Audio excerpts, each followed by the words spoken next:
श्री कृष्ण कहते हैं, जो आत्मा स्वयं की रक्षा नहीं करता वह संसार में किसी और से रक्षा की अपेक्षा कैसे कर सकता है। पहले स्वयं को जानो, फिर जगत को समझो। जीवन की सबसे बड़ी सच्चाई यही है कि इस संसार में सबसे पहला और अंतिम सहारा आप खुद ही होते हो।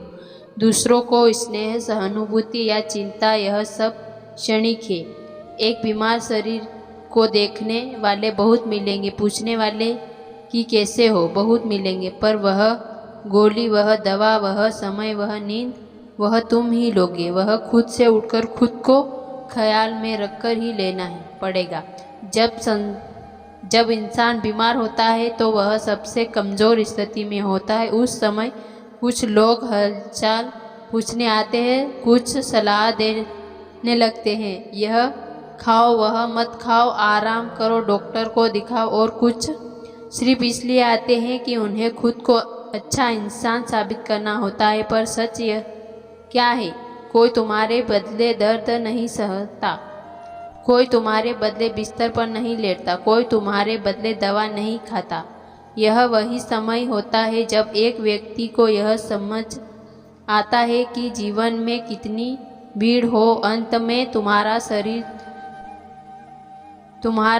तुम्हारी जिम्मेदारी है। तुम्हारे लिए कौन कितना परवाह करता है यह बीमारी में नहीं, स्वस्थ होने के सफ़र में पता चलता है। सब कहेंगे टेक केयर, पर यह केयर कौन करेगा? तुम ही कभी ध्यान दिया है, जब हम किसी और की जिम्मेदारी उठाते हैं, माता पिता, परिवार, बच्चों, तो हम सब कुछ भूल जाते हैं, अपने खाने पीने से लेकर अपनी नींद तक। लेकिन जब वही शरीर जवाब दे देता है तो सारा संसार कहता है तुम्हें खुद का ख्याल रखना चाहिए था।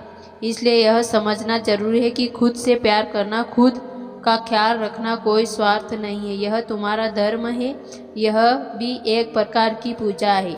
हम रोज़ मंदिरों में दिया जलाते हैं, पूजा करते हैं, लेकिन अपने शरीर रूपी मंदिर की पूजा करना भूल जाते हैं। इस शरीर को जो समय, विश्राम और पोषण चाहिए वह देना हमारी जिम्मेदारी है, क्योंकि जब शरीर साथ छोड़ता है तो दुनिया के सारे रिश्ते, सारे सपने सब पीछे छूट जाते हैं। और यही वह पल होता है जब इंसान समझता है कि दूसरों के कैसे हो पूछने में राहत नहीं, खुद के अब तो मुझे ठीक होना ही है कि संकल्प में शक्ति है। हर बार जब तुम थक जाओ, हर बार जब तुम्हें लगे कि अब और नहीं, हर बार जब कोई बोले तुम्हें आराम करना चाहिए, तो खुद से कहना सीखो, हाँ अब मुझे अपना ख्याल खुद रखना है। क्योंकि अगर तुमने खुद को नहीं संभाला तो दुनिया चाहे कितनी भी बोलती रहे, दर्द तुम्हारा होगा, इलाज तुम्हारा होगा, उबरना भी तुम्हारा ही होगा। खुद की जिम्मेदारी उठाओ, क्योंकि खुद से बढ़कर कोई और अपना नहीं होता। श्री कृष्ण कहते हैं, जब तक व्यक्ति के पास साधन है तब तक समाज उसे सम्मान देता है, परंतु जब साधन छीन जाते हैं तो वही समाज उसे अनदेखा करने लगता है। इसलिए वास्तविक मूल्य साधनों में नहीं, आत्मज्ञान में है। जीवन की एक कटु सच्चाई है, जब तक आपके पास देने को कुछ लोग आपके आसपास रहेंगे, जब तक आपके हाथ खाली हो जाते हैं तो एक एक कर सभी दूर जाने लगते हैं। जब किसी के पास पैसे होते हैं तब उसके हर काम में लोग साथ खड़े दिखाई देते हैं।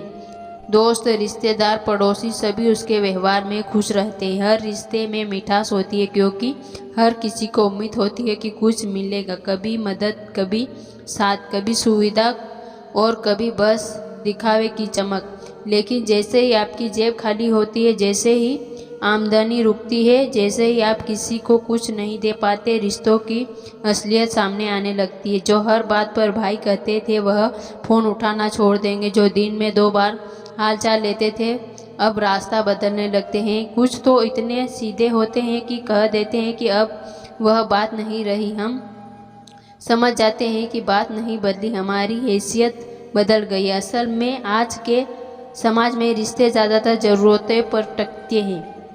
जब तक आप किसी के काम के हैं तब तक आप खास हैं, और जब आपकी ज़रूरत ख़त्म हो जाती है आप भी उनके लिए गैर बन जाते हैं। यह अनुभव हर उस व्यक्ति ने किया है जिसने कभी आर्थिक गिरावट देखी है, जो कल तक सबका प्रिय था आज अपेक्षित है, कल जो हर दावत का हिस्सा था आज अकेला खाना खा रहा है। हर सच्चाई दिल को तोड़ती है, लेकिन यही हमें एक गहरा पाठ सिखाती है। अपनी पहचान पैसों से मत बनाओ, आत्मबल से बनाओ। अगर पैसे से लोग आए थे तो उनके जाने का गम मत करो, क्योंकि वह तुम्हारे नहीं थे, वह तुम्हारे पैसों के थे।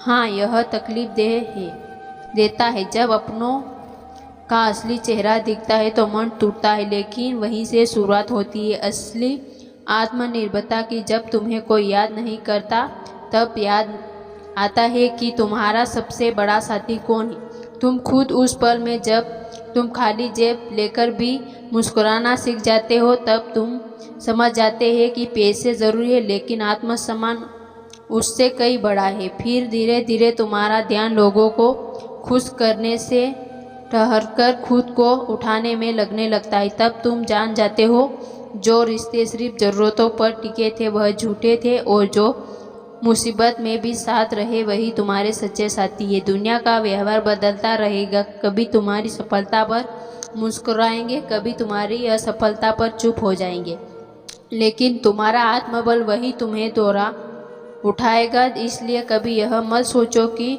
सबने छोड़ दिया, बल्कि यह सोचो कि अब तुम्हें खुद पर भरोसा करना सीखना है, क्योंकि पैसे तो फिर भी आ जाएंगे, लेकिन सबक गरीबी और तन्हाई देती है। जब जीवन भर साथ रहेगा, और वही आपको वह इंसान बनाता है जो इस बार जब ऊपर उठता है तो किसी पर नहीं, सिर्फ खुद पर टिका होता है। श्री कृष्ण कहते हैं, जो युद्ध भूमि में अकेला खड़ा रहता है वही सच्चा वीर कहलाता है। जीवन की परीक्षा भी ऐसी ही है, जहाँ साथ देने वाले बहुत कम और देखने वाले बहुत ज़्यादा होते हैं। जब जीवन में गिरना आता है तो वह गिरना सिर्फ शारीरिक नहीं होता, वो टूटना होता है भीतर से।